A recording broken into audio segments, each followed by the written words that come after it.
We're good to go?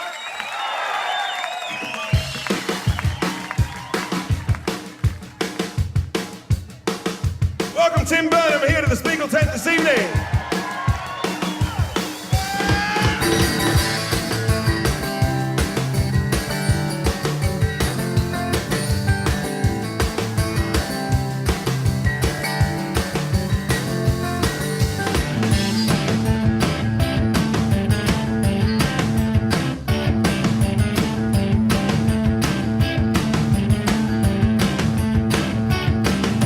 A black-hearted woman got a fistful of steam. I bet you're gonna come in just to see if I bleed. She got a half a broken bottle and some whiskey in the dirt. Now she gonna come in just to see if I hurt. She's breathing in a rhythm like the madness of a runaway terrain. A dragon on her shoulder and a ruby on her radical chain. You got a nerve getting in a hot space, a rock and a hard place. A fully loaded woman pointed right at your face. She's a rock and a hard. The first time I got on stage was at the Melbourne Blues Appreciation Society's. They had like a talent show, which they've called, is now Youth in Blues, you know, but back then it was a one-day talent quest.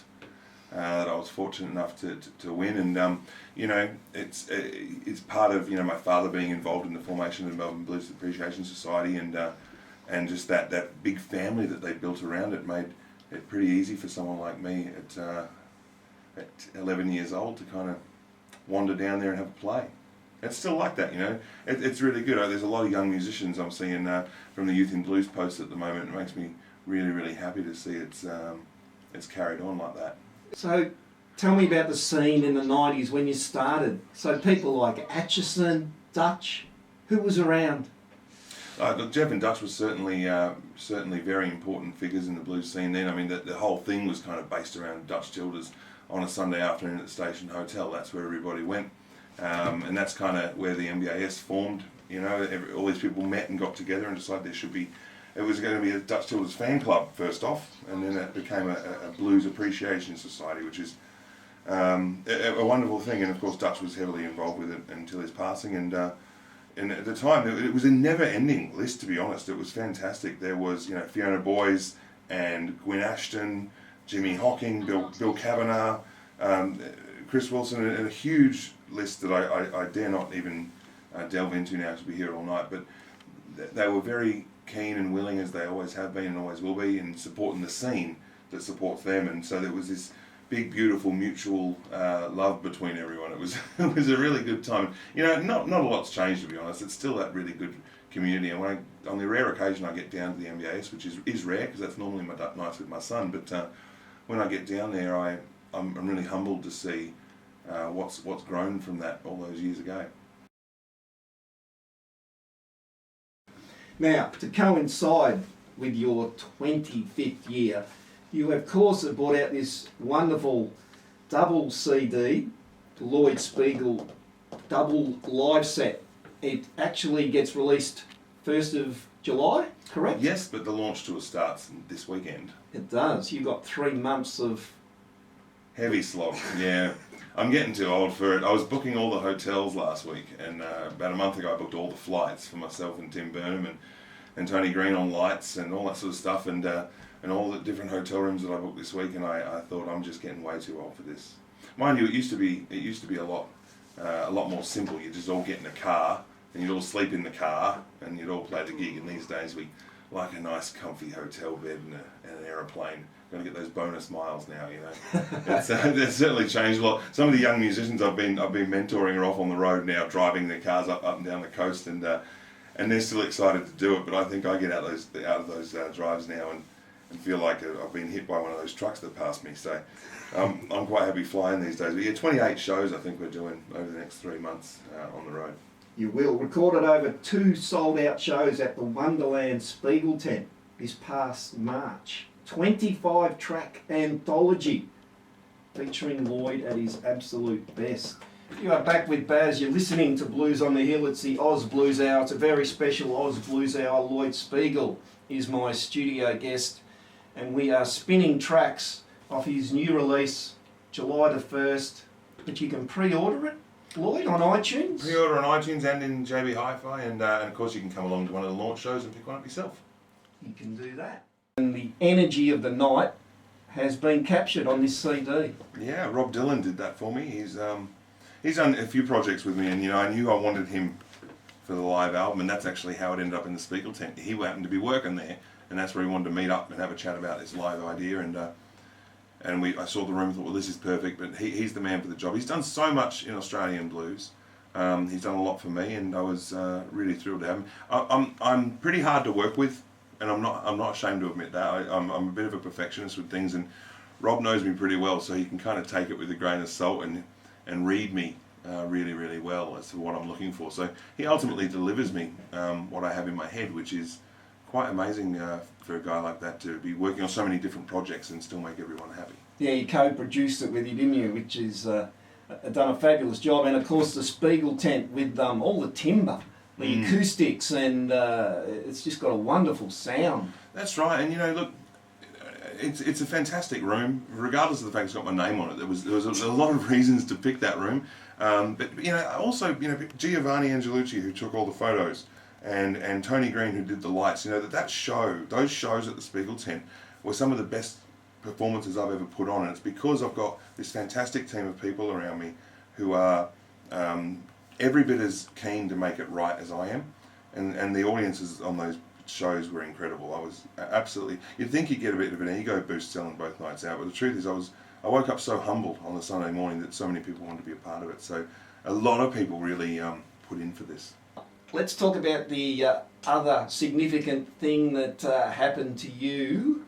Was it last year? The signature model. Tell people about your signature guitar, and they've been flying out the door ever since.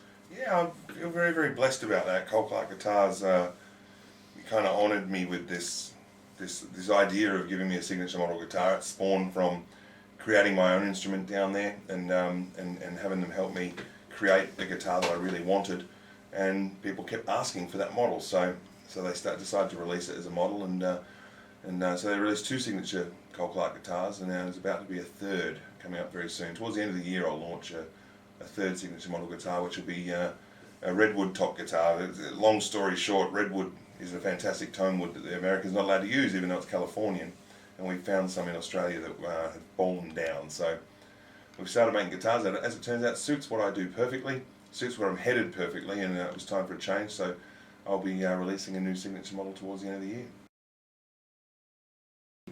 Well, I think when I first heard blues, I didn't know it was blues. I mean, that's an important thing to say. It's back then, years ago, a radio station used to have a 6 o'clock rock program where you could listen to old 50s rock and roll from 6 till midnight. And when I was about 5, my father used to let me stay up so I could hear that Chuck Berry songs coming through the stereo. And of course, Chuck Berry is a blues man, just cleverly disguised as a blues man, I think, for sales back in the day or whatever it may have been. But I got utterly obsessed with Chuck Berry as a very, very young child, and decided that was the way forward. From then, Brandon McGee records. Dad was always playing Brandon McGee records around the house, Lightning Hopkins records, and I didn't know that was blues. That's just what was being played around the house. That was normal music to me. That was pop music. When I first heard my friends' records when I was a kid, I was utterly horrified that they weren't listening to the same thing that I was listening to. And it wasn't long after that Dad took me out to see Dutch Tilders, and really once I saw it live, and of course at that point I didn't really know it could be that electric and that loud. It was an amazing band, the Blues Club, and so that was it for me. I sat back. I used to sit on a milk crate next to Jeff Atchison, right next to the stage, which was their step to get down off the stage, but it was sort of my seat whenever I was there, and wait for Jeff to drop his pick, which he would do often, and I'd just pop it in my pocket. Jeff never bothered looking down for it, because he knew it was in my pocket, and Dutch used to chat to me, and Dutch Tilders he might as well have been B.B. King to me. He was an absolute rock star, and the fact that I got to hang out with them and go to their houses and have jams, I mean, that was, I never had a chance, Baz. That was it. That's what I was going to be. So what about your guitar? Self-taught? Like you taught yourself off records? How did you... Tell me about how... I sort of had a variety of teachers over the years. Neil Farnell, who was in a band called Texas Flood at the time. I had lessons with him for a number of years. But a lot of it was certainly... I say self-taught, but really I was constantly getting lessons from guitar players, just not official ones. You know, the blues jams at the Windsor Castle and the MBAS Blues Jam in a variety of venues over the years is kind of where I learnt a lot of my licks as well. So it was really a collective effort.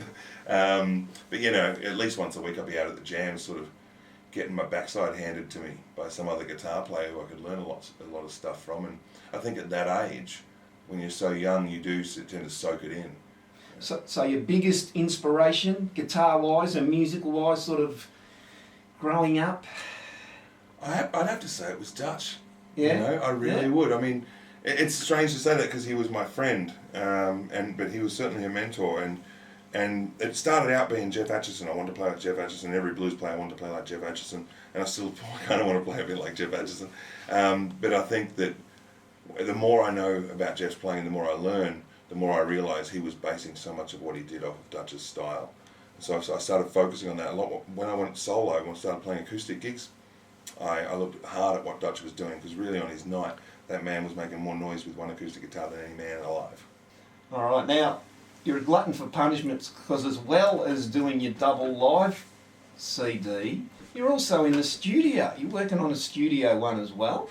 Slowly, yeah. I've been working on this one for about a year already, and I'm kind of funny in my writing habits. I can't just sit down and write a song. It kind of has to come to me. So unfortunately, I can't kind of force it. So I've sort of been in and out of the studio the last 12 months, just recording a little bit here and a little bit there, and all of a sudden you realise, hang on, there's actually a bunch of songs here. So just recording one at a time rather than putting the pressure on having an album written has been the key.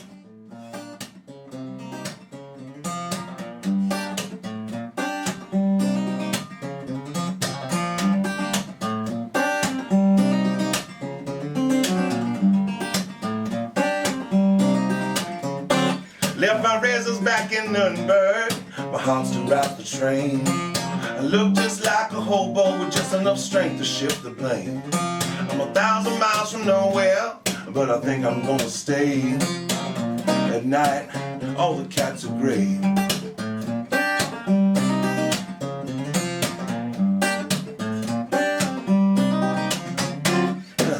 It takes more than a pretty face, and she ain't even that. I sometimes wonder what she's got going on beneath that hat. Really not my business, so I just turn and walk away. At night, all the cats are grey. All the cats are grey.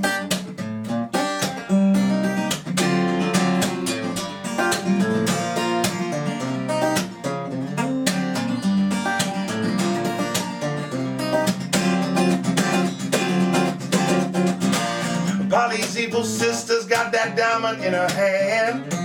She don't play no instrument, but she wants to join the band.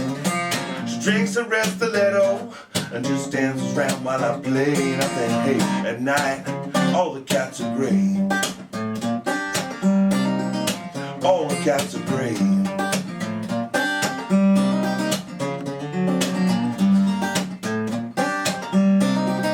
All the cats are grey.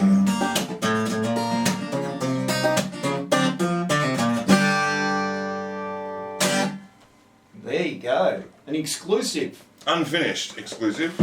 Thanks very much. My pleasure.